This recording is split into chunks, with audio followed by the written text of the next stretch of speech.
Guys, हमने बहुत बार flying cars का कॉन्सेप्ट सुना है और बहुत सी कंपनियां ये दावा करती हैं कि उन्होंने वर्ल्ड की पहली फ्लाइंग कार बनाई है।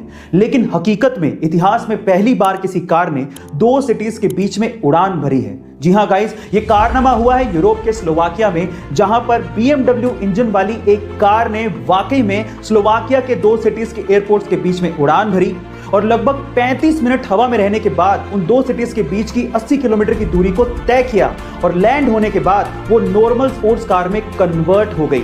इस कार को एयर कार का नाम दिया गया है और इसे स्लोवाकिया के ही डिजाइनर स्टीफन क्लेन ने डिजाइन किया है।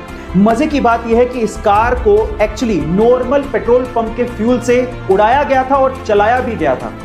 तो क्या वाकई में फ्लाइंग कार्स का जमाना आने वाला है? कमेंट सेक्शन में जरूर लिखिएगा और ऐसे अमेजिंग वीडियोस के लिए शेयर, सब्सक्राइब एंड लाइक। मिलते हैं अगली वीडियो में। एक 2 साल के बच्चे में कितनी तो समझ होती है, लेकिन यूपी के मुरादाबाद के 2 साल के छोटे से बच्चे ने अपनी सूझबूझ से अपनी मां की जान बचाई। गाइस, हुआ कुछ यूं कि यूपी के मुरादाबाद के रेलवे स्टेशन के फुटओवर ब्रिज पर उस छोटे से बच्चे की मां बेहोश अवस्था में पड़ी थी, तो वो मदद के लिए नीचे किसी को ढूंढ रहा होगा। इतने में ही पुलिस ने उस लवारिस बच्चे को देखा और वो पुलिस उस बच्चे के पास पहुंची और वो बच्चा पुलिस को इशारे से अपनी मां के पास ले गया। और जब पुलिस ने मां को देखा तो वो बेहोश अवस्था में थी। सबसे पहले पुलिस ने उसे प्राथमिक इलाज दिया, फिर उसके बाद एम्बुलेंस बुलाकर उसे अस्पताल पहुंचाया। इस तरह से उस 2 साल के छोटे से बच्चे ने अपनी मां की जान बचाई। गाइस, आपको इस 2 साल के छोटे से बच्चे की सूझबूझ कैसे लगी? कमेंट सेक्शन में जरूर लिखिएगा और ऐसे अमेजिंग वीडियोस के लिए शेयर, सब्सक्राइब एंड लाइक। मिलते हैं अगली वीडियो में।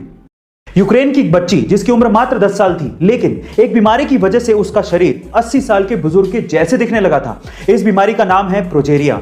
यह इतनी रेयर बीमारी है जो कि पूरे वर्ल्ड में सिर्फ 179 बच्चों को ही है और इतनी गंभीर है जिसकी वजह से किसी भी पेशेंट का शरीर उसकी उम्र से 8 गुना तेजी से बढ़ने लगता है। यह प्रोजेरिया बीमारी इस बच्ची को थी, इस वजह से उसका देहांत हो गया। इस बच्ची का नाम था इरिना इरोचिका, जो कि एक बहुत ही टैलेंटेड पेंटर थी, जो कि दोनों हाथ से पेंट कर सकती थी। गाइस, प्रोजेरिया बीमारी की वजह से इरिना को हमने खो दिया। तो चलिए इस टैलेंटेड पेंटर के लिए, जिसे हमने इतनी जल्दी खो दिया, उसके लिए चैट में लिखते हैं रेस्ट इन पीस इरिना। पूरी दुनिया में कोरियन लड़कियों की स्किन और उनका फेस सबसे खूबसूरत माना जाता है, लेकिन क्या आपको पता है कि कोरियन लड़कियां एक स्पेशल तरह की ट्रीटमेंट या थेरेपी लेती हैं? उस थेरेपी का नाम है स्लैप थेरेपी, यानी कि थप्पड़ थेरेपी। वो पूरे दिन में अपने चेहरे पर 30 से 40 बार थप्पड़ मारती हैं, लेकिन डोंट वरी, वो थप्पड़ जोर से लगाया गया थप्पड़ नहीं होता है। धीरे धीरे अपने चेहरे पर 30 से 40 बार थप्पड़ मारने से चेहरे में ब्लड सर्कुलेशन बढ़ता है, जिससे टॉक्सिन्स बाहर निकल जाते हैं। वो आपके स्किन को इंप्रूव करता है और आपकी एजिंग घटाता है और आप यंग दिखना शुरू हो जाते हो। तो गाइस, क्या आप भी स्लैप थेरेपी लेना चाहेंगे? कमेंट सेक्शन में जरूर लिखिएगा और ऐसे अमेजिंग वीडियोस के लिए शेयर, सब्सक्राइब एंड लाइक। मिलते हैं अगली वीडियो में।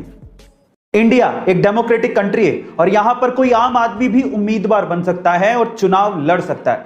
लेकिन अगर मैं आपसे सवाल पूछूं कि इंडिया के इतिहास में सबसे असफल उम्मीदवार कौन है और क्यों है, तो आप लोग क्या कहेंगे? चलिए मैं इसका जवाब देता हूं।